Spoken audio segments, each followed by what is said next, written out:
Muy buenas noches, que Dios le bendiga, que Dios le guarde. El Señor, el Espíritu Santo de Dios, el gran yo soy, colocó en mi corazón hacer un video en la cual se trata de lo siguiente. Es un testimonio en la cual cuando salimos a evangelizar, el Señor me mostró en un sueño la noche anterior de ir a evangelizar, ¿verdad? En el cual el sueño consistía de que yo estaba acostado en el segundo piso, en la pieza de mi hijo, estaba acostado con mi hijo, y yo siempre a mis hijos, a mi esposa, ¿verdad? Le coloco mi brazo izquierdo o mi brazo derecho, dependiendo del lugar donde uno está en la camita con sus hijos. Le coloco el brazo para que ellos se apoyen en el brazo y ellos siempre se han quedado dormidos sobre mi brazo. Cualquiera de los dos brazos, dependiendo del lugar que uno está en la camita. Entonces en esa ocasión estaba yo durmiendo al lado del rincón y mi brazo lo tenía, mi brazo izquierdo lo tenía para que mi hijo apoyara su cabecita y ahí estábamos nosotros. Entonces ocurría de que yo veía, estando en la pieza, en su pieza de mi hijo, que era pequeñito, obviamente, tendría unos 8 años o 9 añitos por ahí. Quizás podría ser hasta 10 años, ¿no? Pero yo creo que era entre 8 y 9 años. Entonces yo veía de que de repente aparecían dos culebras, una más ancha que la otra, pero aparecían las dos al mismo tiempo y yo lo miraba a mi hijo que estaba mirándome a mí y por la otra de su espalda aparecían dos culebras que desde abajo del suelo estaban subiendo para arriba. Entonces cuando yo veo las culebras, igual me preocupé muchísimo, igual que cualquier padre le hubiera ocurrido, creo, ¿verdad? El hecho que yo llegaba y lo golpeaba con mi mano derecha, pero el golpe que yo le daba era un golpe, le daba una y le daba la otra al tiro. A las dos le daba un golpe. Y cuando las golpeaba, las culebras caían, ¿ya? Entonces cuando ocurría eso, yo me desesperaba y tomaba a mi hijo y lo tiraba para el rincón y yo me levantaba muy rápidamente a mirar dónde estaban las culebras. Y yo las miraba al ladito bajo, donde supuestamente estaban escalando desde abajo hacia arriba, y no estaban ahí. Y miro más hacia adelante, y como 2 metros más hacia adelante, al ladito de la puerta, ahí estaban las dos culebras. Y lo más extraño en el sueño, porque esto es un sueño, ¿verdad? Que estoy contando, las cabezas de las dos serpientes estaban molidas, así como cuando le llegase a pasar le llegase a pasar una rueda de un camión por encima de la cabeza de ambas. Estaban molidas, quedaron completamente molidas las cabezas de esas dos serpientes. ¿Ya? En el sueño aparecía eso y yo quedaba completamente admirado. Yo decía, pero ¿cómo mi golpe iba a producir, a provocar que las cabezas de las dos serpientes se llegaran a moler con mi golpe? Siendo que yo ni siquiera le había dado un golpe fuerte, sino que le di un cachetazo, pero con la mano no abierta, sino que con los huesos de la mano. ¿Se entiende, verdad? Con las coyunturas le pasaba a darle una bofetada, por así decirlo. Bueno, cuando yo veía esa serpiente hecho pedazos, yo despertaba. Al otro día nos tocaba ir a evangelizar y yo les comenté a mis hijos, a mi esposa, el sueño que había tenido. Un sueño muy raro. Bueno, el hecho que ese día el Espíritu Santo nos envió al Sótero del Río, ya el hospital de Puente Alto. Y fuimos a evangelizar al hospital de Puente Alto, fuimos a darle comida a los chiquillos que estaban en situación de calle, a darle ropita, ¿verdad? Las cosas que necesita la gente que está pasando por esa etapa de Nabucodonosor. Pues cuando yo he tenido que predicarle a muchos de ellos, muchos cristianos que están en situación de calle, le ha pasado lo que le pasó a Nabucodonosor, por su soberbia, por su altivez de oveja, ¿verdad? Dios los manda inclusive a que lleguen a quedar en situación de calle. Ojo con esto, lo que yo le estoy hablando, porque es importantísimo. He encontrado no solamente ovejitas en situación de calle, muchas ovejitas, pero no solamente he encontrado ovejitas en situación de calle, he encontrado profetas en situación de calle, pastores en situación de calle, hijos de pastores en situación de calle, salmistas en situación de calle, evangelistas en situación de calle.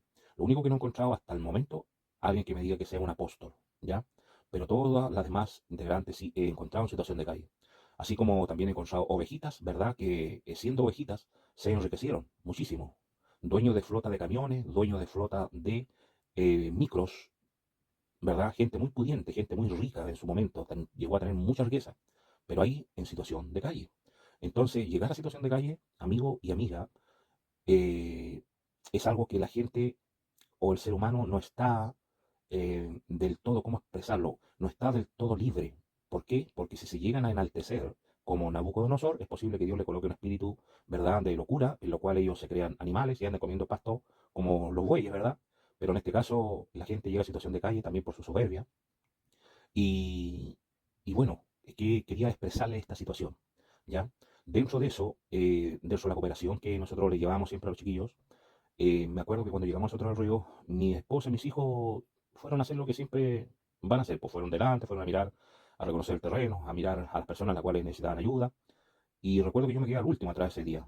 Y cuando ocurrió aquello, de repente va y me llama una persona. Ah, no, el Espíritu Santo va y me dice que me detenga, vaya, le entregue un papel, no sé si andaba trayendo un pancito de vida o andaba trayendo un folleto. No recuerdo qué cosa es lo que andaba trayendo, pero me devolví porque el Espíritu Santo me dijo, no, no sigas avanzando con, en este caso, con mis hijos y con mi esposa, sino que me dijo que fuera a entregar un papel a, a una persona que estaba metida dentro de un furgón. Bueno, el hecho que yo le hice caso al Espíritu Santo, lo que siempre me ha dicho, porque hay que obedecer al Espíritu Santo, me devolví y fui y lo saludé y le di lo que andaba trayendo ahí, que no sé si era un pancito de vida o era un folleto. Pero cuando llego ahí donde él, lo saludo al caballero, el caballero me agarró para la conversa y yo logré notar que su cuerpo, sus manos, sus pies, sus huesos, en todo su cuerpo, tenía astrosis, tenían todos los dedos torcidos, no sé cómo podía manejar, es una cosa impresionante, no sé cómo podía manejar el vehículo siendo que estaba con esa discapacidad o incapacidad, ¿verdad? Por la enfermedad que tenía.